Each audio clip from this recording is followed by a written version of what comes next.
My sister picked me up from Charlotte Douglas after 18 months in Qatar.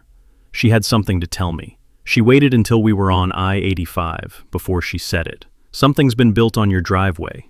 I mean on it, not near it, on it. I turned onto my street and saw it through the fence line. A steel frame shed, 12 feet wide, 16 feet deep. Sit on a poured concrete pad that covered the full width of my private, recorded driveway easement.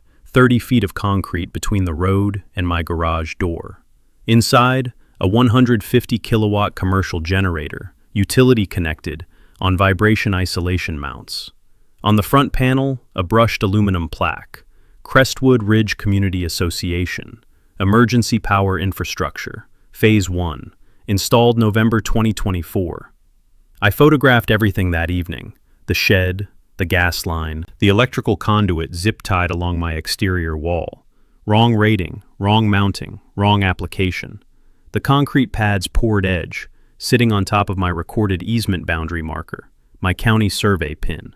Under her concrete, no building permit had been pulled, no electrical permit, no gas permit, no county record that any of it existed.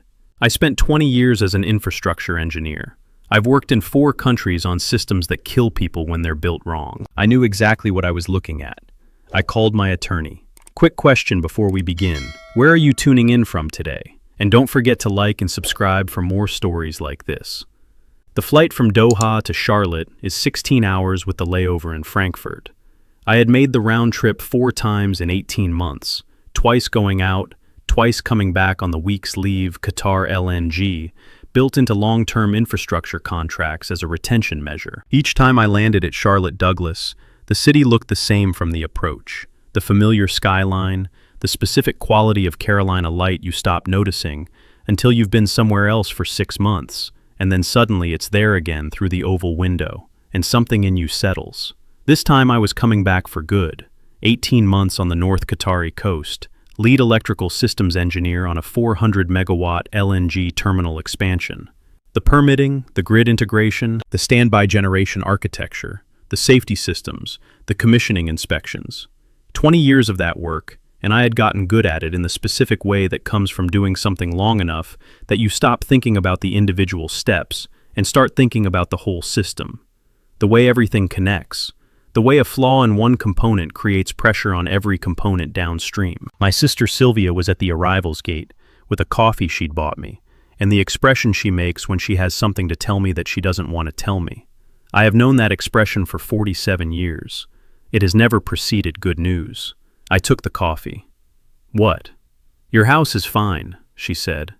That's not how you open when everything is fine. She pulled onto I-85 northbound and let a mile go by.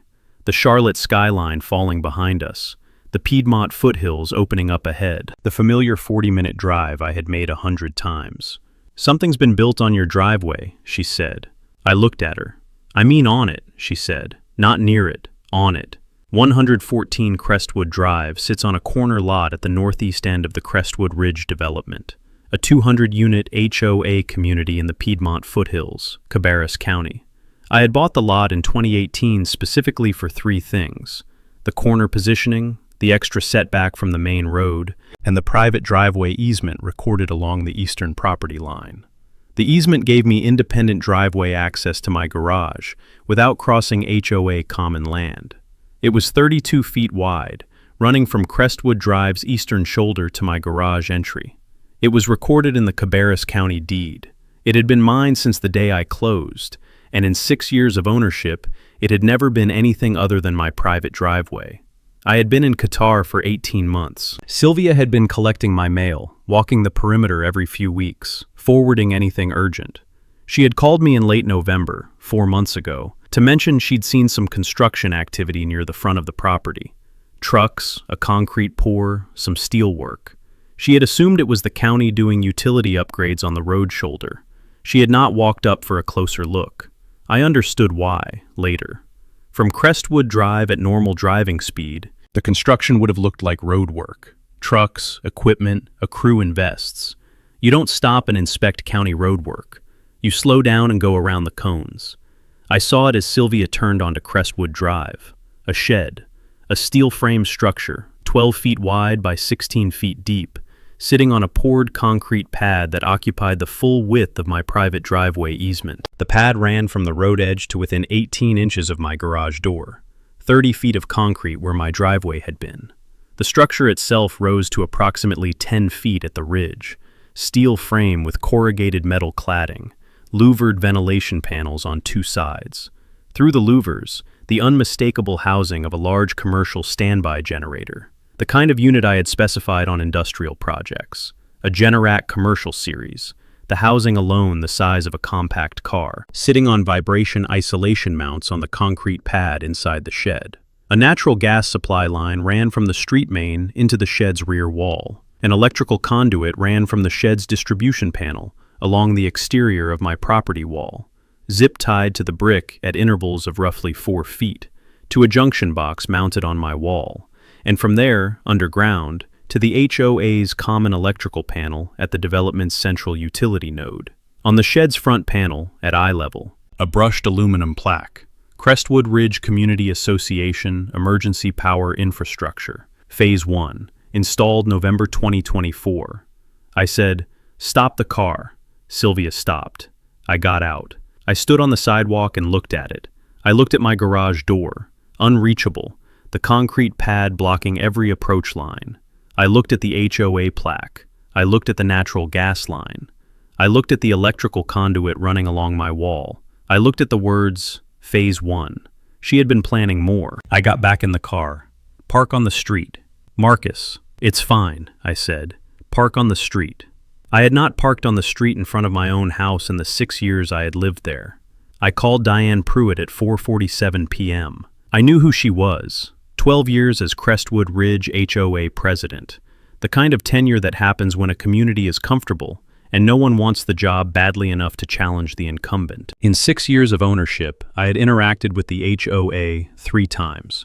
A fence replacement permit in 2020, a minor noise dispute in 2022, and the routine annual dues notices that I paid without incident. Diane had been a name on letterhead, a voice at 2 annual meetings I had attended and promptly forgotten.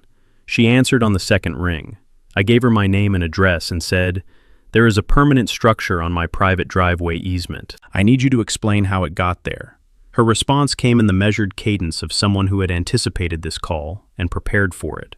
The November ice storms, she said, had exposed a critical infrastructure vulnerability. The development had lost power for 47 hours across 2 storm events, 200 households, the community center non-functional, the gate system down, the common area lighting out. The board had determined that a permanent standby generation system was a necessary community investment. The engineering assessment had identified the northeast corner lot, my lot, as the optimal placement point for the generation unit, closest proximity to the common electrical panel, best access geometry for service vehicles, most efficient conduit routing to the distribution nodes. She had attempted to contact me, she said. 2 email notices sent to my HOA registered address. I had been abroad for 18 months. There had been no response. The board had a community safety obligation and a professional engineering recommendation. They had proceeded. She delivered this without apology and without hesitation, in the tone of someone explaining a reasonable decision to someone who was being unreasonable about it. I waited until she was finished. "Ms. Pruitt," I said, "when was the building permit pulled?" A pause, the first break in her prepared cadence. "The contractor managed the permitting process. I'm asking for the date the permit was pulled. The Cabarrus County building permit for a permanent structure on a private recorded easement. When was it issued?" A longer pause. "I would need to check the project documentation." "Check it," I said. "I also want the full contractor file in my email by 9 a.m. tomorrow. Contractor name, license number, the signed contract, and the invoice. All of it." She said she would look into it. I ended the call. The light was failing by 5:30, but I had 90 minutes before it was gone, and I used all of it. I walked the full perimeter of the structure 3 times before I began photographing. The first pass to observe, the second to note, the third to sequence my documentation. The same site assessment methodology I use on infrastructure project visits. Systematic, reference to a fixed point, time-stamped and geotagged. What I photographed. The concrete pad, from 6 angles, including 2 shots that captured the county survey pin. The easement boundary marker, a steel pin and a small concrete collar, partially buried under the pad's poured edge. The pad had been placed with the boundary marker inside it. The recorded easement line was under concrete. The shed structure, all 4 elevations. The HOA plaque in close focus. The text, the installation date, the association name. The louvered panels and the generator housing visible through them. The natural gas inlet at the rear wall. The electrical conduit routing along my exterior wall. Standard gray, Schedule 40 PVC, not rated for exterior surface application in a climate with freeze-thaw cycling. Attached to my brick wall with plastic zip ties at approximately 48-inch intervals. Not in weatherproof conduit body. Not buried to the NEC required depth for direct burial. Routed across my property wall without a penetration permit. The natural gas line at the shed's rear entry point. I crouched and examined the fitting. No seismic automatic shutoff valve. Required by code for any gas appliance installation, where a shutoff cannot be manually reached within seconds. The line ran from the street main to the shed inlet, in a single continuous run with 1 manual shutoff at the street, approximately 40 feet from the unit. The generator housing clearance. I pasted, 18 inches from the face of my garage door. The National Fire Protection Association's NFPA 37 standard, which governs stationary combustion engine installations, requires a minimum of 5 feet of clearance from any building opening. My garage door is a building opening, 18 inches. The requirement is 60 inches. I had specified, inspected, and signed off on installations like this in Qatar, in Malaysia, in 3 U.S. Gulf Coast facilities, and on 2 domestic utility projects. I had written safety assessments on unpermitted electrical work in 2 contractor negligence cases where I had testified as an expert witness. I knew what compliant installation looked like. This was not it. By the time I finished photographing, I had 94 images. Every violation documented, every measurement recorded. The easement boundary marker under concrete, captured from 2 angles with a tape measure in frame. I went inside and called Priya Nair at 7 p.m. Priya was a property and construction law attorney in Charlotte. I had used her for the fence permit question in 2020, a straightforward matter she had resolved in 2 phone calls, and had kept her number in the specific way you keep the number of a professional who did their job cleanly and didn't overcharge you for it. She answered. I walked her through the situation in the sequence it mattered. The structure, the easement, the plaque, the installation date. The permit question Diane had not answered. She was quiet for a moment. Marcus, did she answer the permit question? She said the contractor managed the permitting process. That's not an answer. I know. Send me the photographs tonight. I'll pull the Cabarrus County building permit records first thing tomorrow morning. I looked out my kitchen window at the shed, the HOA plaque catching the last of the evening light. Priya, I said, I already know what you're going to find. Tell me. Nothing, I said. You're going to find nothing. Priya called me at 8:14 a.m. I was on my second coffee, sitting at the kitchen table with my laptop open to the Cabarrus County online permit portal, the public-facing search interface that lets any citizen look up permit records by address. I had already run the search twice. I had already seen what the search returned. Nothing. Marcus. Her voice had the specific flatness of an attorney who has found exactly what she expected to find, and is not surprised, but is still, on some level, struck by it.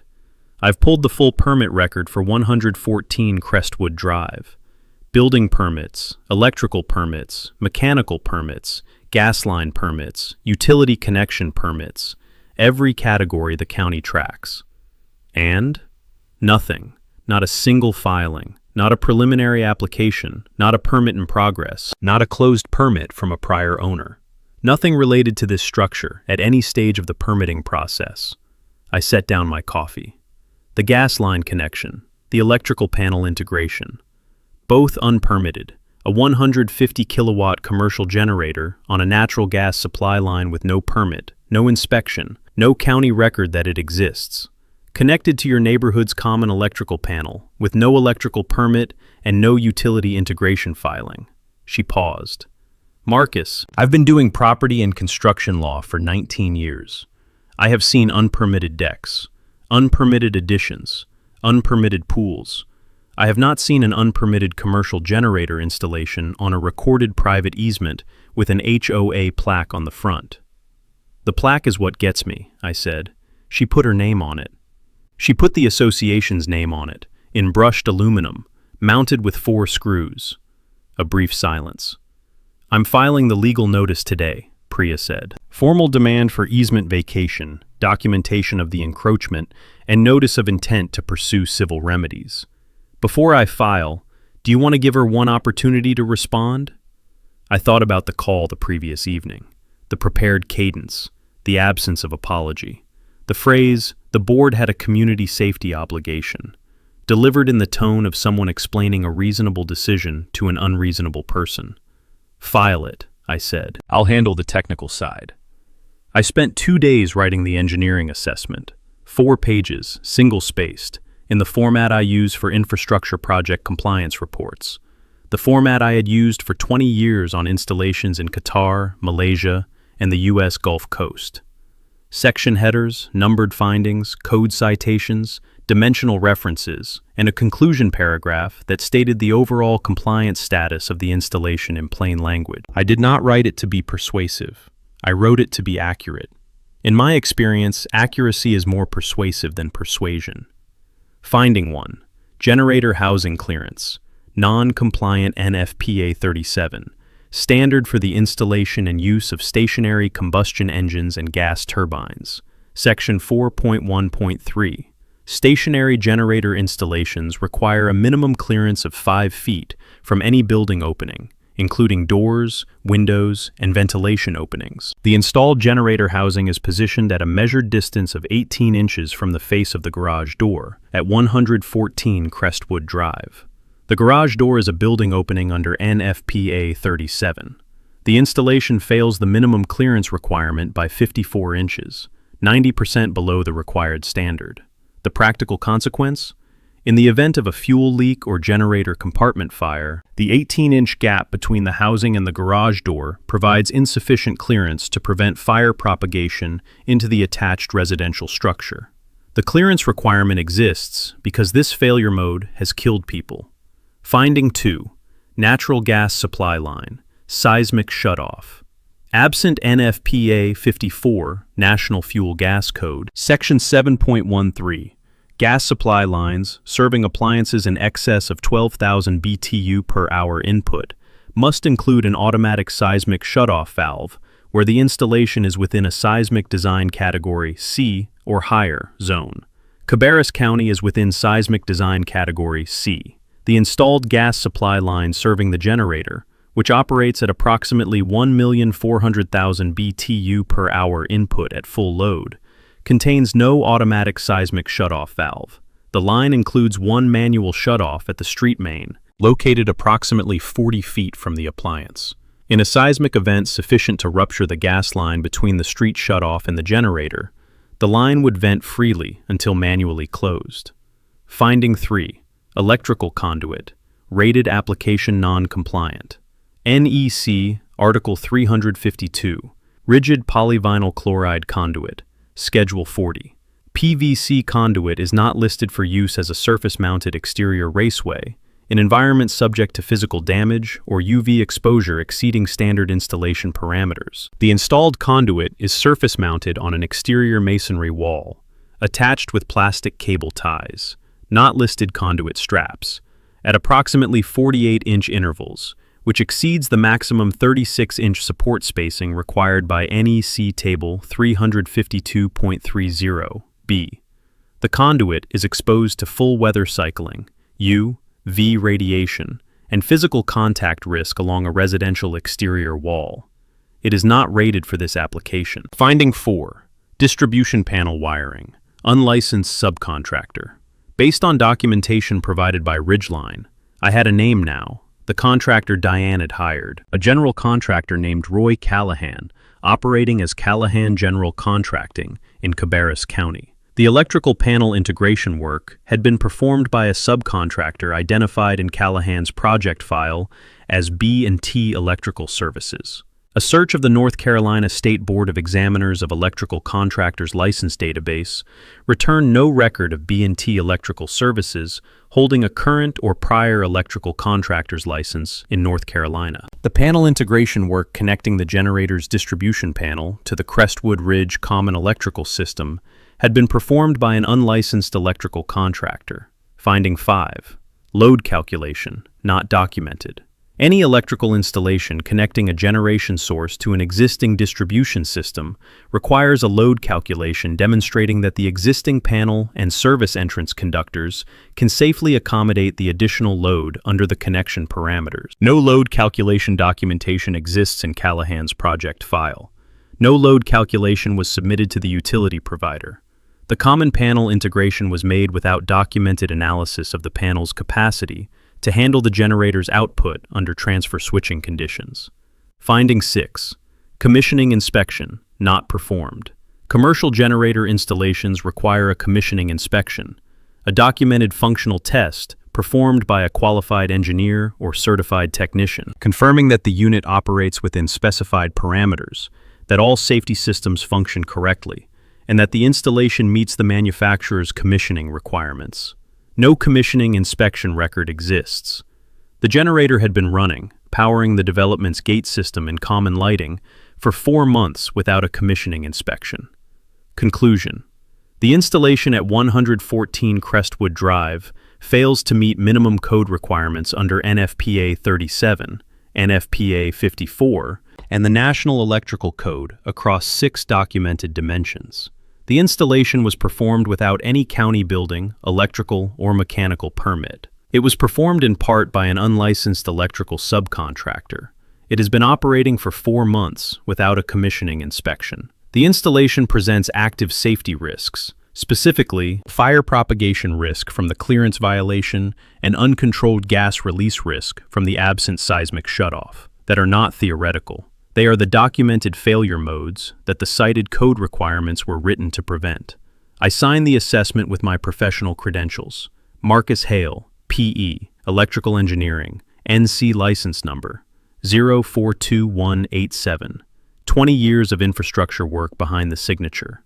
Every word in the document defensible in a courtroom. Priya filed it with the Cabarrus County Building Inspections Department on January 23rd, attached to her legal notice of easement encroachment and demand for remediation. The county's response came in 48 hours. A building inspector named Gerald Tatum drove out to Crestwood Drive on January 25th. He spent 35 minutes at the shed. He had Marcus's assessment with him. Priya had confirmed it was in the file when the inspection was scheduled. The stop work order was posted on the shed's front panel at 2:17 p.m., directly below the HOA plaque. The notice of violation was issued simultaneously, a formal county document citing each of the 6 findings from Marcus's assessment by section reference, with a compliance deadline of 30 days for remediation or removal. Diane Pruitt called Gerald Tatum's supervisor that afternoon. She called the county commissioner she had known for 11 years the following morning, a man named Robert Hicks, who had attended 2 Crestwood Ridge community events, and who Diane had cited in board meeting minutes as a community supporter on 3 separate occasions. Commissioner Hicks called the Building Inspections Department. Gerald Tatum's supervisor called Priya to inform her of the contact. Then the supervisor reviewed Marcus's engineering assessment personally. Then he called Commissioner Hicks back. The stop work order was not lifted. The notice of violation stood. Commissioner Hicks did not call Diane back that day. The HOA's insurance carrier received Priya's notification letter on January 27th. The letter described the situation with the precision Priya applies to everything: the unpermitted structure, the private recorded easement, the 6 code violations in the engineering assessment, the stop work order, the notice of violation, and the pending civil action. The carrier's response arrived 5 business days later, a coverage reservation letter, 3 pages, from their legal department in Raleigh. A coverage reservation letter is not a denial. It is an insurance carrier's formal declaration that they are reviewing whether coverage applies and are reserving their right to deny it. In practice, it means the carrier has read the file and has seen enough to be concerned. The letter identified 3 coverage questions the carrier intended to investigate: whether Diane's actions fell within the scope of her authorized board authority, whether the unpermitted construction constituted a known code violation that voided coverage under the policy's compliance exclusion, and whether the easement encroachment, a trespass on private recorded property, triggered the policy's intentional act exclusion. The intentional act exclusion was the one that mattered. Insurance policies do not cover intentional trespasses. Building a permanent structure on someone else's recorded easement, after 2 board members had objected and cited the easement by name, and after a third had resigned in writing over the decision, is difficult to characterize as anything other than intentional. The 3 remaining board members, Gary Fenn, Patricia Sulo, and a first-year member named Derek Cho, who had joined the board 8 months earlier to help with the community newsletter and had not anticipated any of this, called an emergency session on February 1st. Diane attended. She told them the stop work order would be resolved. The insurance letter was routine, and the situation was manageable. She had spoken with Roy Callahan. He was prepared to pull the permits retroactively and bring the installation into compliance. Patricia Solo, who had 20 years of residential real estate experience before her retirement, looked at Diane across the board table. Can you pull a permit retroactively for a structure built on a private easement without owner consent? Diane said she believed the permitting process could be completed. Patricia said, "That's not what I asked." The meeting ended without resolution. Gary Fenn called Priya's office the following morning. He did not identify himself as calling on behalf of the board. He called as a Crestwood Ridge homeowner who wanted to understand, privately, what the association's actual exposure looked like. Priya told him. He was quiet for a long moment. "She told us it was handled," he said. "Mr. Fenn," Priya said, "a 150 kilowatt commercial generator was built without permits on a private recorded easement by an unlicensed electrical subcontractor. A professional engineer has documented 6 active code violations. The county has issued a stop work order and a notice of violation. The insurance carrier has sent a coverage reservation letter." She paused. "It is not handled." Priya filed the subpoena for the HOA's internal records on February 3rd. The subpoena covered 12 months of board meeting minutes, all board communications related to the generator project, all contractor correspondence, and all financial records related to the $38,400 expenditure. The Crestwood Ridge Community Association's bylaws required the board to maintain minutes and financial records, and to make them available upon legal demand. The records existed. They were organized. Diane ran a tight administrative operation, whatever else could be said about her, and they arrived in Priya's office in a banker's box on February 11th. Priya called me that afternoon. "Marcus, I have the board minutes." "What do they say?" "They say she knew exactly what she was doing." The generator project appeared for the first time in the August 12, 2024 board meeting minutes. Agenda Item 4, Community Infrastructure, Emergency Power Proposal. Diane had presented the project in full. The engineering assessment she had commissioned from a Cabarrus County contractor, the proposed placement at 114 Crestwood Drive, the budget estimate, the timeline. She had framed it as a response to the November 2023 ice storm outages, a legitimate community vulnerability she had identified and was proposing to address through a capital infrastructure investment. The minutes recorded 2 responses. Carol Eames. The proposed location is on the recorded private driveway easement for 114 Crestwood Drive. That easement belongs to the homeowner, not the association. We cannot place a permanent structure on private recorded property without the owner's written consent. Tom Braddock. I agree with Carol. The easement at 114 is in the county deed. I looked it up this morning. We have no authority over that land. The placement needs to move to common area. Diane's response, as recorded in the minutes. I've reviewed the governing documents. Article 7, Section 2 of our bylaws grants the board authority to place community infrastructure in locations determined by the board to serve the community's interest. The engineering assessment identifies the 114 location as the optimal placement. I'm satisfied we have the authority to proceed. Carol Eames. Article 7, Section 2 says, within common areas and association-maintained properties, the driveway easement at 114 is neither. The minutes recorded no response from Diane to Carol's clarification. The item had been tabled for the following month. The September 9th board meeting minutes. Agenda Item 3, Community Infrastructure, Emergency Power Proposal, continued. Diane had returned with the same proposal, the same placement, and an updated contractor quote. The minutes recorded that she had opened the item by stating that she had consulted with the association's governing documents further and remained satisfied that the board had the authority to proceed under Article 7, Section 2. Tom Braddock had brought a printed copy of Article 7, Section 2 to the meeting. His objection, as recorded. I have the bylaw in front of me. It reads, "The Board of Directors shall have authority to install, maintain, and improve community infrastructure within the common areas and association-maintained properties of the Crestwood Ridge Community Association." The key phrase is, within the common areas and association-maintained properties. The driveway easement at 114 Crestwood Drive is not a common area. It is not an association-maintained property. It is private land recorded in the county deed to the individual homeowner. This bylaw does not authorize what you are proposing. Diane's response. The board has broad authority to act in the community's interest. I'm satisfied the placement is appropriate. Carol Eames. Diane, you are proposing to build a private structure on a private citizen's property without their knowledge or consent, citing a bylaw that explicitly says we have authority over common areas. That is not a broad interpretation. That is a misreading. Diane, I've reviewed this with the project engineer. We're moving forward. The item had not been tabled this time. It had been called to a vote. Diane, yes. Tom Braddock, no. Carol Eames, no. Gary Fenn, yes. Patricia Sulo, abstain. 3 members present, 2 yes votes, 2 no votes, 1 abstention. Diane had recorded the vote as a majority approval and noted the item as passed. Priya looked up from the minutes when she read me this section. A 2-to-2 split with 1 abstention, she said.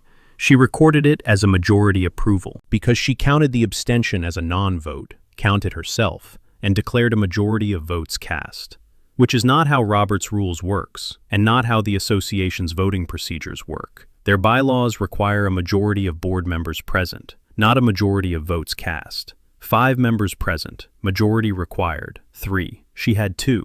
She failed the vote, I said. She failed the vote and recorded it as a pass. Priya paused. And then she scheduled the contractor. Carol Eames's resignation letter was in the file, dated September 16, 2024, 1 week after the board meeting where the failed vote had been recorded as an approval. It was 2 paragraphs. Carol was not a person who used more words than necessary. Dear board members and association membership, I am resigning from the Crestwood Ridge Community Association Board of Directors, effective immediately. The board, under President Pruitt's direction, is proceeding with the construction of a permanent structure on the private recorded driveway easement of 114 Crestwood Drive, without the property owner's knowledge or consent, without legal authority under any provision of the association's governing documents, and without building permits. I raised these objections at 2 consecutive board meetings. They were not addressed. The vote authorizing the project did not achieve the required majority under the association's bylaws, and was incorrectly recorded as approved. I will not be part of this decision. Carol Eames. Diane had received the letter, noted the resignation in the minutes as Carol Eames has stepped down from the board effective September 16th, and had contacted Roy Callahan at Callahan General Contracting the following week to confirm the construction timeline. The concrete was poured on October 28th, 6 weeks after Carol's resignation letter, 5 weeks after the failed board vote that Diane had recorded as an approval, 4 weeks before I landed at Charlotte Douglas. The financial records were, in some ways, the most deliberate thing in the box. The Crestwood Ridge Community Association bylaws, Article 11, Section 3, required a full membership vote for any capital expenditure exceeding $25,000. The requirement existed specifically to prevent the board from making large, unilateral financial decisions without homeowner awareness. 200 households paying HOA dues had a right to know when $25,000 or more of their reserves was being committed to a capital project. The Callahan General Contracting invoice totaled $38,400. It should have triggered a membership vote, notices to all 200 homeowners, a meeting, a presentation, an opportunity for the community to weigh in on a $38,400 commitment of their shared reserves. None of that happened. Instead, The $38,400 invoice appeared in the HOA's financial records as 4 separate line items across 2 payment dates. October 15th, site preparation and foundation work, $9,800. October 15th, structural materials and installation, $9,750. November 8th, electrical integration services, $9,600. November 8th, equipment commissioning and finalization, $9,250. 4 line items, each one below $10,000. Each one within Diane's unilateral presidential spending authority, which the bylaws capped at $10,000 per approved line item for routine maintenance and operational expenses. The total, $38,400, split into 4 pieces that each cleared the authorization threshold by a margin narrow enough to be intentional. Priya had a construction finance attorney review the invoice structure. His assessment: the line items as described do not reflect how construction projects are invoiced. Foundation work and structural installation are not separated from equipment commissioning and standard contractor billing.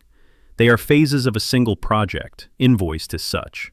The 4-item split had no basis in Callahan's actual project cost structure. It was an administrative division of a single invoice into 4 pieces sized to avoid the membership vote requirement. Diane had not stumbled into a financial irregularity. She had engineered one. What Diane told the remaining board in the February 1st emergency session, the account she gave Gary Fenn, Patricia Solo, and Derek Cho when they sat across from her and asked how it had come to this, was built around one central argument. Marcus Hale had not responded. She had sent 2 email notices to his HOA registered email address, one in September, one in October, informing him of the proposed generator project and requesting his response regarding the easement placement. He had not replied to either. She had interpreted that silence as constructive abandonment of his HOA participation rights. An owner who cannot be reached, who has been abroad for 18 months without maintaining contact with his association, had forfeited his standing to object to a community infrastructure decision made in his absence. Patricia Sulo: did you check the county deed to confirm his ownership status? Diane: his contact information was on file. Did you check the deed? Diane did not answer. Did you check the county tax records? Silence. Marcus Hale had paid his Cabarrus County property taxes on October 11th, 2024, 17 days before the concrete was poured on his driveway. The payment had been made online from his Qatar LNG contract accommodation on a Friday afternoon between a site inspection and a project review meeting. He had logged into the county tax portal, confirmed the assessed value, and paid the annual bill the way he paid it every year, without ceremony, without incident, as the routine maintenance of ownership. His name was on the deed. His payment was in the county tax record. His mailing address, his Charlotte address, held by his sister Sylvia, was on file with the county assessor's office. The only record Diane had checked was his HOA email inbox. She had sent 2 emails to an address he wasn't monitoring during an overseas work contract. He hadn't replied. She had decided, on the basis of 2 unanswered emails, that she had permission to build a permanent structure on his recorded private property. She had not called, had not sent a certified letter to his address of record, had not contacted the county to verify ownership or occupancy status, had not contacted Dale. There was no Dale in this story, no property manager, just a sister collecting mail who hadn't known to object. She had used silence as permission, and she had used it to build something she had been told twice, by 2 board members, in 2 recorded meetings, that she had no legal authority to build. Gary Fenn looked at the board table for a long moment after Patricia finished questioning Diane. Then he looked at Diane. Carol told you in writing that this was wrong, he said. Tom told you in 2 meetings. You failed the vote and recorded it as a pass. You split a $38,000 invoice to avoid a membership vote, and you built it anyway. Diane said, I was acting in the community's interest. Gary said nothing. He called Priya's office the next morning. The county's formal enforcement order arrived on February 19th. It was a 4-page document from the Cabarrus County Building Inspections Department, signed by the department director, and copied to the Crestwood Ridge Community Association, the property owner of record at 114 Crestwood Drive, and the Cabarrus County Attorney's Office. The order cited each of the 6 violations from Marcus's engineering assessment by code reference, noted the stop work order, posted January 25th, and stated the county's determination. The structure at 114 Crestwood Drive could not be brought into compliance through retroactive permitting. The easement violation, a permanent structure on a private recorded easement without owner consent, was not a permitting deficiency that could be remediated by filing paperwork. It was a legal encroachment on private property that required physical removal regardless of what permits might subsequently be obtained. The county's position: the structure had to come down, the generator had to come out, the concrete pad had to be broken up and removed. The easement had to be restored to its recorded condition.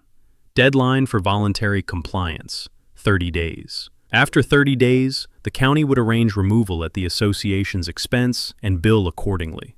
Roy Callahan, when reached by the county inspector's office, confirmed that he would not be returning to perform the removal work. His lawyer had advised him, given the pending licensing board action, to have no further involvement with the project. The HOA's new emergency contractor, a demolition and equipment removal company out of Concord that Patricia Sulo had sourced through a contact in her real estate network, scheduled the removal for February 26th.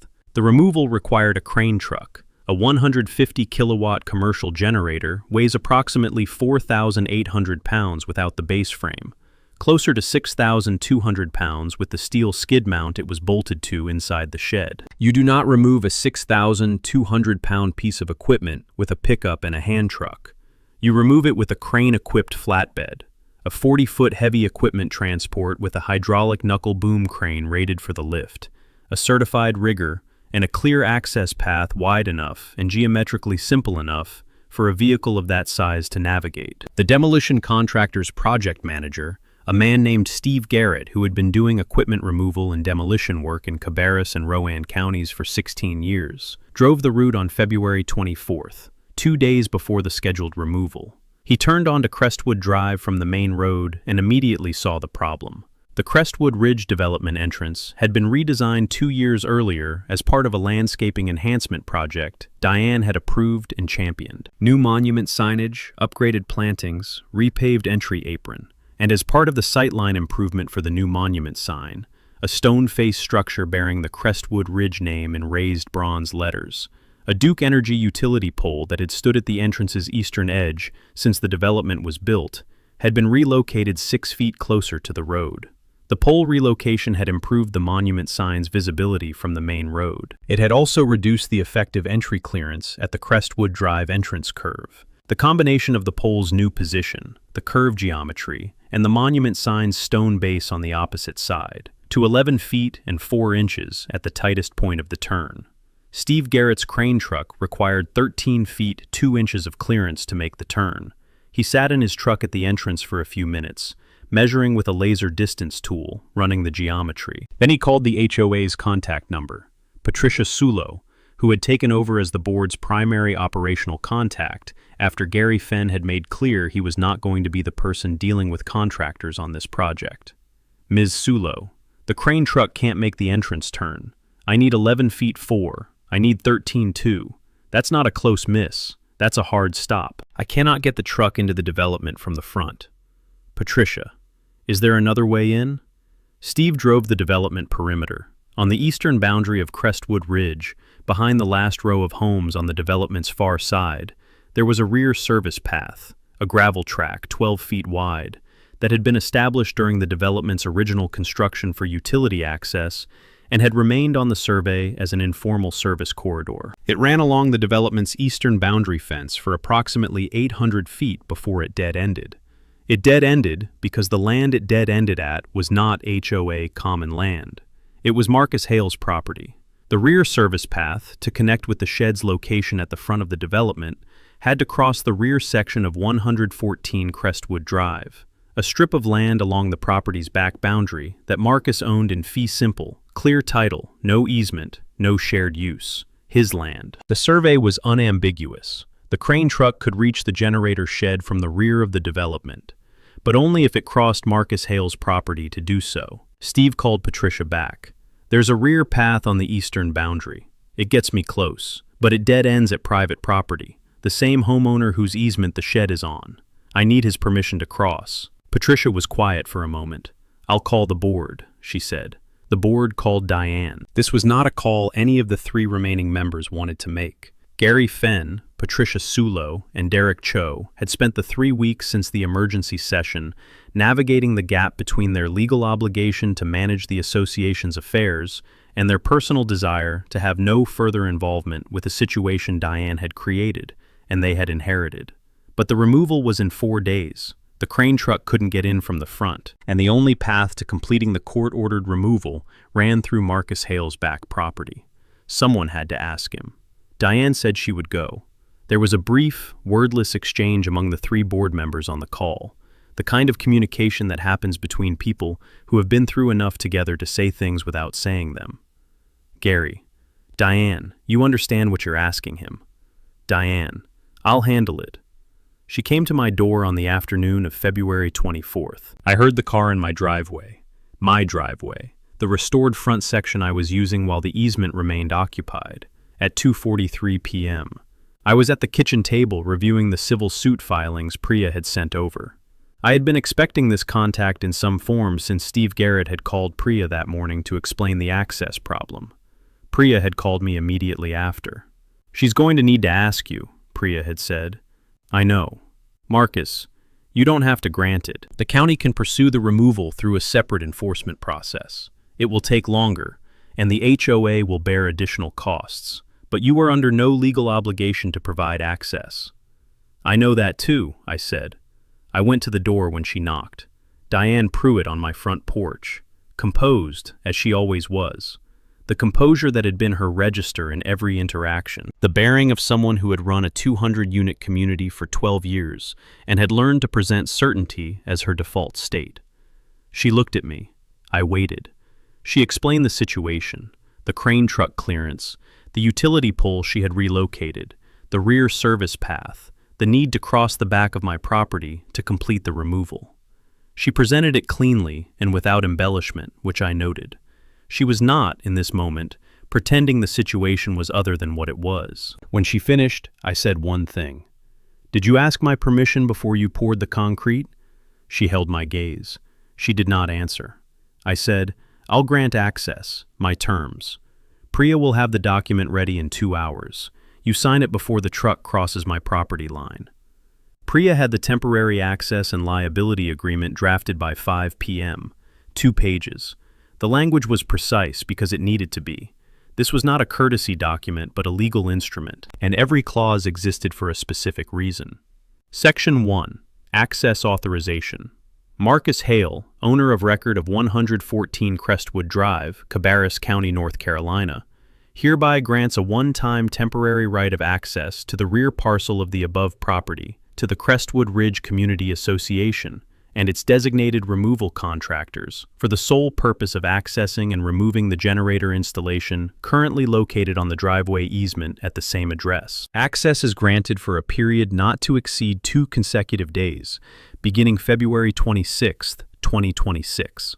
Access is granted on the express conditions stated in this agreement and for no other purpose. Section 2. Acknowledgement of unauthorized construction. The Crestwood Ridge Community Association, acting through its president Diane Pruitt, hereby acknowledges that the generator shed installed at 114 Crestwood Drive in October and November 2024 was constructed on a private recorded driveway easement belonging to Marcus Hale without his knowledge, without his authorization, and without any legal authority under the association's governing documents or any applicable North Carolina statute. This acknowledgement is made voluntarily and constitutes a binding admission for purposes of any pending or future civil or administrative proceeding. Section 3. Liability and Indemnification. The Crestwood Ridge Community Association accepts full financial responsibility for any damage to the property of Marcus Hale caused during the access period, including, but not limited to, damage to landscaping, grading, fencing, or any surface improvement on the rear parcel. The association waives any claim to offset or contribution from Marcus Hale for any costs associated with the generator installation, removal, or restoration. Section 4. Waiver of future claims. The association waives all future claims, counterclaims, or defenses related to the generator project, the easement encroachment, the removal process, or any cost incurred in connection with the foregoing. Diane came to Priya's office the following morning with her personal attorney. Her attorney read the document. Flagged Section 2, the acknowledgement of unauthorized construction, asked whether the language could be softened to reflect a good faith dispute rather than an unqualified admission. Priya: no. Her attorney conferred with Diane in the hallway for 11 minutes. They came back in. Diane sat down. She read the document herself, from the beginning, all 2 pages. She read it the way you read something when you are looking for a way out, and are slowly understanding there isn't one. She picked up the pen. She signed it. The crane truck came through Marcus's rear property at 7:15 a.m. on February 26th. Steve Garrett had flagged the access path, confirmed the ground clearance, and positioned 2 ground crew members at the property boundary to guide the truck across the rear strip without damaging the fence line or the surface grade. The truck crossed Marcus's property in 40 seconds. It took the removal crew 4 hours to dismantle the shed structure, rig the generator, lift it clear of the concrete pad, load it onto the flatbed, and run the demo crew in behind to begin breaking up the pad. Marcus stood on his back porch and watched. The generator came up on the crane hook at 9:47 a.m., the 6,200-pound unit rising off its vibration mounts, clearing the shed frame, swinging wide over the pad, and settling onto the flatbed's deck. The rigger called it clear. The crane operator secured the load. The HOA plaque, Crestwood Ridge Community Association, Emergency Power Infrastructure. Phase 1, installed November 2024, was still mounted on the shed's front panel when the demo crew took the structure apart. One of the crew members set it against the fence post at the edge of Marcus's property when they cleared the site. It sat there through the rest of the demolition day. Marcus looked at it once from the porch. Then he went inside. The generator came out the way it went in, on someone else's terms. Priya filed the criminal referral with the Cabarrus County District Attorney's Office on March 3rd. It was 38 pages. The board meeting minutes, the failed vote recorded as an approval, Carol Eames's resignation letter, the financial records showing the invoice split, the permit records showing nothing, Marcus's engineering assessment, the county stop work order and notice of violation, the signed temporary access agreement with its acknowledgement of unauthorized construction. Every document in sequence, every fact sourced, the narrative assembled the way you assemble it when you want it to hold up under the hardest scrutiny a DA's office will apply. 3 charges sought. The first, unauthorized construction on a private recorded easement. Willful trespass by permanent encroachment. North Carolina General Statute 14-134 covers willful trespass on the lands of another.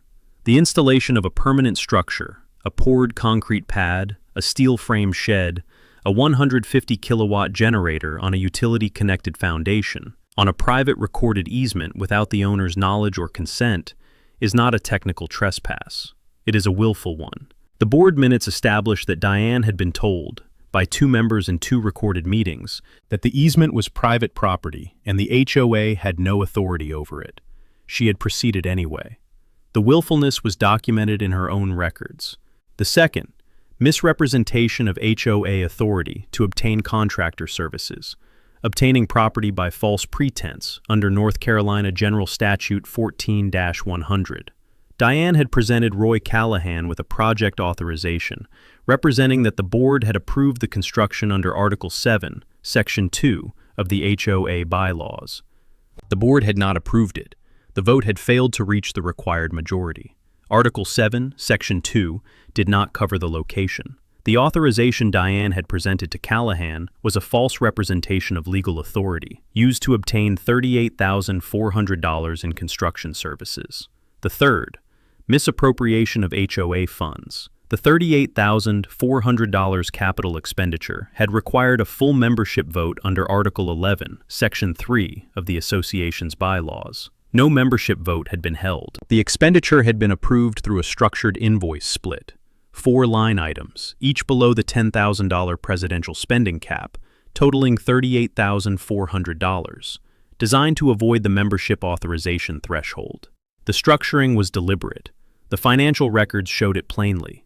The DA's office assigned the referral to an investigator on March 7th. Priya filed a separate referral with the North Carolina Licensing Board for general contractors on March 3rd, the same day as the criminal referral, because the contractor's conduct was a separate matter requiring a separate process.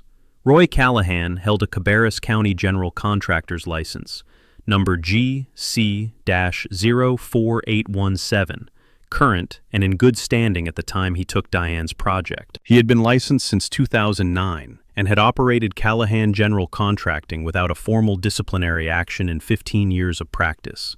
The referral cited 3 grounds: unpermitted construction of a permanent structure. A licensed general contractor in North Carolina is required by statute to ensure that all work performed under their license has the required permits before construction begins. Roy Callahan had begun and completed the construction of a permanent structure, foundation, framing, mechanical connections, without pulling a single permit. He had either not inquired about permits or had known they weren't pulled and built anyway. Neither is a defense. Unlicensed subcontractor used for gas line and electrical work. The project file Callahan had provided to the county showed that the gas line connection and the electrical panel integration had been performed by B&T Electrical Services, a company that held no current or prior electrical contractor's license in North Carolina. A licensed general contractor is responsible for verifying that all subcontractors working under their project hold the required licenses for their scope of work. Callahan had either not verified B&T's license status or had knowingly used an unlicensed subcontractor. The work B&T had performed, live electrical panel integration and natural gas line connection, was precisely the work the licensing requirement was designed to ensure was done by qualified, accountable professionals. Falsified project completion certificate. Callahan had submitted a project completion certificate to the HOA upon invoice, a standard industry document attesting that the work had been completed in conformance with applicable codes and regulations. The certificate bore his license number and his signature. It attested to code compliance on a project with 6 documented violations that had never been inspected by any authority. The licensing board acknowledged receipt on March 12th and opened a formal investigation. Roy Callahan's license was suspended pending the investigation's outcome, a standard board action when the referral involves public safety concerns, which an unpermitted gas line connection and an unlicensed electrical panel integration qualify as without debate.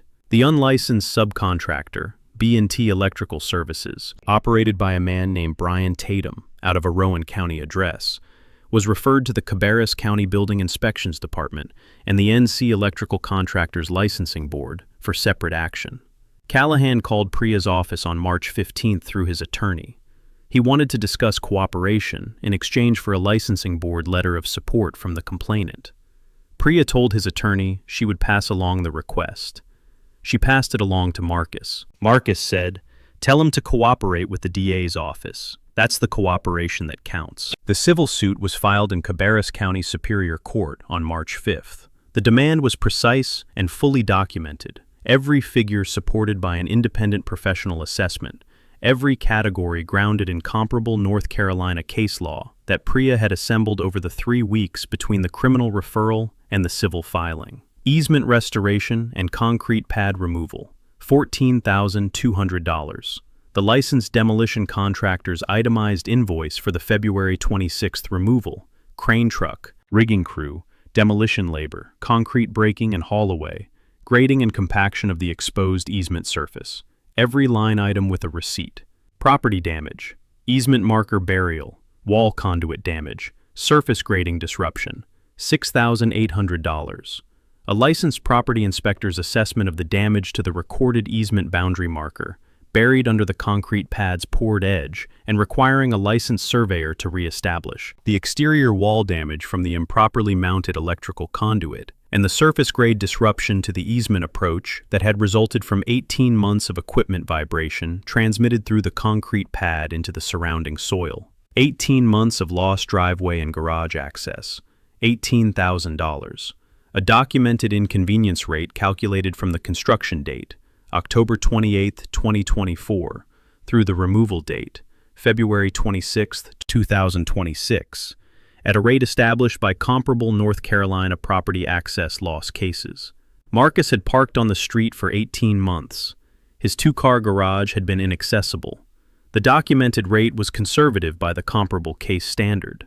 Diminished property value during the encroachment period, $22,000. A licensed Cabarrus County appraiser's assessment of the reduction in 114 Crestwood Drive's market value during the period an unpermitted commercial structure occupied the recorded driveway easement. The appraiser had used 3 comparable Crestwood Ridge sales from the same period, properties without encumbrances, and applied a documented discount rate for the recorded easement violation and the active county notice of violation. Emotional distress, $55,000. 3 comparable North Carolina Superior Court judgments involving unlawful permanent encroachment on residential property, where courts had awarded emotional distress damages to homeowners who had returned to find their property altered without consent. The specific harm, returning from an 18-month overseas work contract to find a permanent structure with another organization's name on it occupying your recorded private driveway. The violation of the specific security a person places in the unencumbered ownership of their home. Punitive damages, $110,000. The multiplier applied to the willful and premeditated nature of the encroachment. North Carolina's punitive damages standard requires proof of fraud, malice, or willful or wanton conduct. Diane had been told by 2 board members, in 2 recorded meetings, that the easement was private property, and the HOA had no authority. She had overruled them. She had recorded a failed vote as an approval. She had structured the invoice to avoid a membership vote. She had proceeded after a board member resigned in writing over the decision. Priya cited all 5 facts in the punitive damages section and noted that any one of them alone would satisfy the willfulness standard. Total demand, $226,000 plus attorney fees. The HOA's insurance carrier formal denial letter arrived on March 8th, 5 pages from the Raleigh legal team. The coverage reservation letter from February had been the preliminary warning. This was the determination. Coverage denied on 3 independent grounds. First, Diane's actions fell outside the scope of her authorized board authority. The HOA's directors and officers policy covered board members acting within the authority granted by the association's governing documents.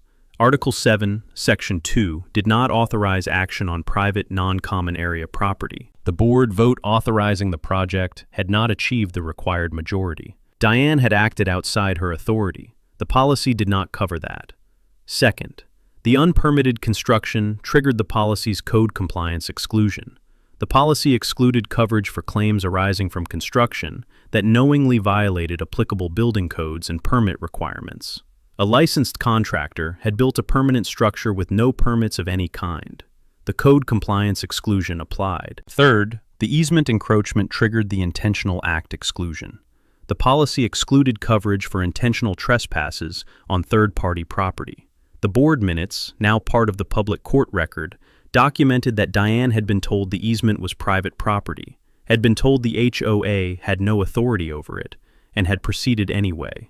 The intentional act exclusion applied, all 3 grounds independently. The carrier was denying coverage 3 times over. The $38,400 construction cost, uninsured HOA liability. The $11,200 removal cost, crane truck, demolition crew, concrete haul-away, site grading, uninsured HOA liability.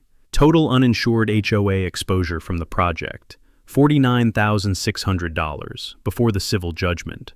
The board met on March 14th and voted to issue a special assessment notice to all 200 Crestwood Ridge homeowners, $248 per household.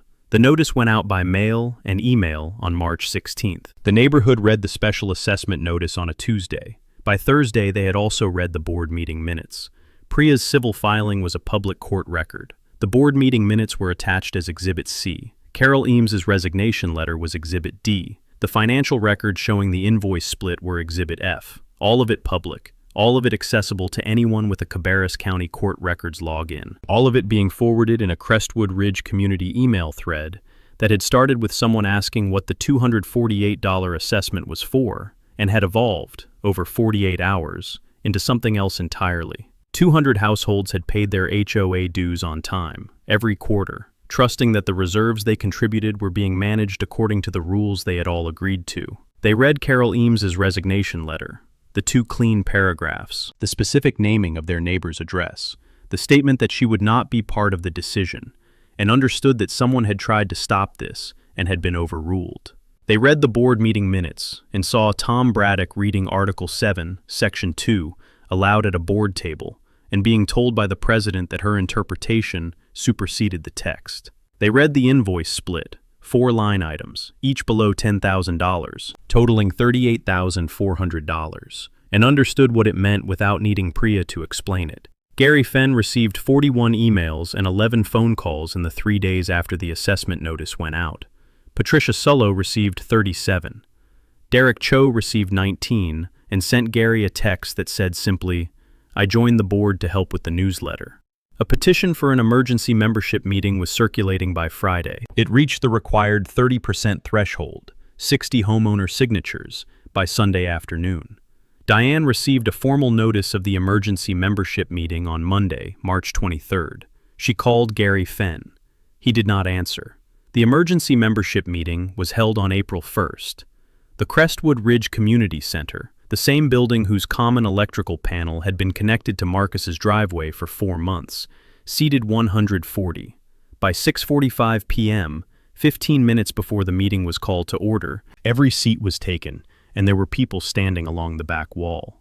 Gary Fenn had estimated 90 attendees when he booked the room. He had estimated wrong. The petition had gathered 67 signatures. The room had 158 people in it. Diane was present. She sat in the front row to the left of the board table, the seat she had occupied at every community meeting for 12 years. With the composed bearing she had maintained through everything, the composure that had been her register from the first board meeting, where Carol Eames had told her the easement was private property, through the February morning she had stood on Marcus's porch and asked to cross his land, through the criminal referral and the civil filing and the insurance denial and the special assessment notice. It was, Marcus had come to understand, not a performance. It was structural, the deep composure of someone who had been right about enough things, for long enough, that they had lost the capacity to fully process being wrong. Gary Fenn called the meeting to order at 7:02 p.m. The agenda had one item. The removal vote under the Crestwood Ridge Community Association bylaws required a 2/3 majority of members present and voting. With 158 members in the room, a number that itself represented a remarkable community mobilization for a Tuesday evening HOA meeting, the threshold was 106 votes. Gary read the motion into the record, the removal of Diane Pruitt from the position of president of the Crestwood Ridge Community Association Board of Directors, effective immediately, pursuant to Article 6, Section 8 of the association's bylaws governing removal of officers for cause. He opened the floor for statements. 11 people spoke. Marcus was not one of them. He was not a person who speaks at community meetings when the relevant facts are already in the court record. He sat in the third row and listened. A woman named Renee Hollis, who had lived in Crestwood Ridge for 9 years and had served on the landscaping committee for 4 of them, said, "I trusted that when I paid my dues, they were being used for things the board was authorized to spend them on. I did not consent to $38,000 of my money being used to build an unpermitted structure on my neighbor's driveway." A man named Paul Detmer, who had bought his Crestwood Ridge home 18 months earlier and was attending his first community meeting, said, "I bought here because the HOA had a good reputation. I'd like to know how we make sure this doesn't happen again." Tom Braddock spoke fifth. He had been on the board for 4 years. He had objected in 2 recorded meetings, voted no when the vote was called, and had been overruled by a president who recorded his no vote as a pass. He stood up and said what he had said at the September board meeting, the same words, in the same sequence, with the same Article 7 text in his hand. "Within the common areas and association-maintained properties," he read, 5 words. The bylaw says 5 words that tell you exactly where the board's authority ends. She ignored 5 words and built on a man's private driveway. He sat down. Diane was offered the floor. She stood and delivered a prepared statement. 3 minutes, composed. The same community safety argument she had been making since January. The ice storms, the vulnerability, the community's interest, the owner's absence. her obligation as president to act in the community's best interest when circumstances required it. When she finished, the room was quiet for a moment. Then Gary called the vote. The ballots were paper, folded slips collected in a box that Derek Cho, performing his final act of board service, carried through the rows. The count took 11 minutes. Gary Fenn read the result into the microphone. 134-2. The room received it without drama, not a cheer, not a gasp. The specific quiet of a community that had already processed its anger over the preceding 2 weeks, and was now simply completing the formal act that the processing had made inevitable. Diane sat in the front row and received the number without visible response. 134-2, on a 2/3 threshold of 106. She had lost by 28 votes, more than she needed to. Tom Braddock nominated Carol Eames from the floor before Gary had finished closing the removal motion. Carol was in the room. She had come, Marcus noticed, not to the front but to the middle, 4 rows back, in the specific position of someone who had not assumed she would be needed at the front, but had wanted to be present for what happened. The nomination was seconded by 6 people simultaneously. Gary called the confirmation vote. It was by show of hands. Every hand in the room went up, except 2. Carol Eames walked to the front of the room, shook Gary Fenn's hand, and sat in the board president's chair for the first time. Her first act. She moved to adjourn the meeting and schedule a full governance review session for the following month, at which the board would present the membership with a proposed set of bylaw amendments, closing the authorization gaps Diane's tenure had exposed. The motion passed unanimously. The DA filed charges on April 14th. 2 counts: misrepresentation of HOA authority to obtain contractor services, and misappropriation of association funds through the structured invoice split. Diane's attorney negotiated through May. The criminal case against her was strong on the misappropriation count. The invoice structuring was documented in the HOA's own financial records. The bylaw requirement was unambiguous, and the structure of 4 sub-threshold payments, totaling $38,400, was difficult to characterize as anything other than deliberate. The misrepresentation charge, the false authority claim to Roy Callahan, was the one her attorney fought harder on. Callahan had cooperated with the DA's office in exchange for a licensing board recommendation, and his account of Diane's representations about board approval was detailed and consistent with the minutes. But the charge required proving that Diane had known the authorization was false when she presented it, and her attorney argued that her genuine belief in her own authority, however mistaken, undermined the knowledge element. The plea agreement was filed on May 28th. Diane pleaded guilty to a single misdemeanor count of misappropriation of association funds. Sentence: 12 months probation, an $8,000 fine payable to the county, and mandatory restitution to the Crestwood Ridge Community Association for the full $38,400 construction cost. Every dollar of the HOA funds spent on the project returned to the reserves from which it had been taken without authorization. The restitution schedule was structured over 18 months. She would be paying for the generator shed that no longer existed until the following fall. The civil judgment was entered in Cabarrus County Superior Court on June 17th. Judge Patricia Holloway presided. The case had not gone to a full jury trial. Diane's personal attorney had attempted a settlement negotiation in late May, after the criminal plea, that had offered $140,000 in full resolution. Priya had rejected it and presented Marcus's position: the documented demand, fully supported, or the judgment. Judge Holloway had reviewed the complete record and entered summary judgment on the liability counts, with a damages hearing in June. The judgment: $226,000. Diane Pruitt personally liable for the punitive damages component, $110,000. The willfulness finding: 5 documented acts of proceeding against explicit objection, supported the punitive award without extended argument. Judge Holloway noted in her written order that the board meeting minutes presented one of the cleaner records of documented willful disregard for property rights she had reviewed in a civil property case. The Crestwood Ridge Community Association, liable for the remaining $116,000, the easement restoration costs, property damage, access loss damages, and diminished value assessment. The HOA's liability was based on Diane's actions having been taken in her capacity as association president, using association resources and authority, making the association jointly responsible for the consequences, even where her actions had exceeded her authorized scope. Carol Eames, as incoming president, had already prepared the membership for the HOA's liability share, a structured levy spread over 3 years, included in the quarterly dues adjustment, had been approved by the membership at the May governance meeting. No special assessment this time. A transparent, voted, properly authorized financial plan, the way it was supposed to work. Priya filed the judgment lien against Diane's Crestwood Ridge property the same afternoon the judgment was entered. It followed the property. She would not sell, refinance, or transfer her home without satisfying $110,000 first. The easement restoration was completed on July 9th.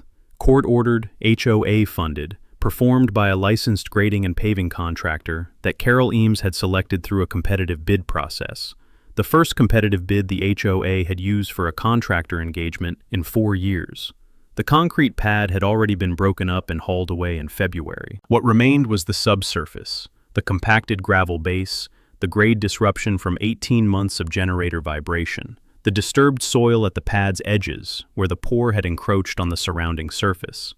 The contractor spent 2 days grading, compacting, and laying a proper asphalt base coat and surface layer across the full 32-foot easement width. The licensed surveyor came on July 10th. He re-established the easement boundary marker, a new steel survey pin in a clean concrete collar, driven to county specification at the recorded boundary point. The marker that had been buried under Diane's concrete pad for 8 months, re-established in clean July light with a surveyor's rod and a fresh county filing.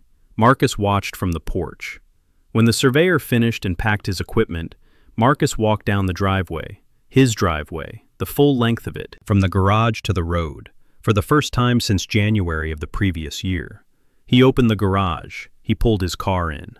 He sat in the garage for a moment with the engine off and the door open, looking at the back wall of the space he had not been able to reach for 18 months. Then he got out, walked back to the porch, and called Sylvia. She came over that evening. They sat on the front porch as the July light went gold across the Piedmont foothills, the restored driveway in front of them, clean asphalt, clean easement line, the survey pin marker visible at the boundary point where the concrete pad's edge had been. Empty. His. Sylvia had a glass of iced tea. Marcus had coffee, because he always had coffee. She told people you'd abandoned the place, Sylvia said, after you left for Qatar. She was telling neighbors you'd probably sell. I know. Gary Fenn told me she used to walk Crestwood Drive in the evenings and look at your corner lot. Sylvia paused. He said she called it the best positioned property in the development. Marcus looked at the driveway. She wasn't wrong about that, he said. A pause. Sylvia. What made you so sure you'd win? Marcus was quiet for a moment. He looked at the easement line, the survey pin, the clean boundary where the concrete had been. She built an unpermitted generator shed on a recorded easement, he said. Didn't pull a single permit. Structured the invoices to hide it from her own membership. Built it after 2 board members told her in writing she had no authority. He paused. And then she needed my property to remove it. Sylvia waited. I've been doing this for 20 years, he said. Permitting, inspection, compliance, certification. I've worked in 4 countries on infrastructure that can kill people if it's built wrong. The permit isn't paperwork. The permit is the record that someone looked at the work and confirmed it was done right. He looked at the survey pin. She built without permits because she didn't want anyone looking at what she was building. That's always true. In 20 years, every unpermitted installation I've ever seen. The reason there's no permit is because the builder knew it wouldn't pass. A long pause. You always need the permits, he said, and you always need them to be yours. The light went down across the Piedmont. The Crestwood Ridge monument sign was visible at the end of the street. The stone face, the bronze letters, the landscaping that had framed the utility pole relocation that had made the entrance too narrow for the crane truck. The street that had, for one February morning, belonged to someone else's problem. Marcus finished his coffee.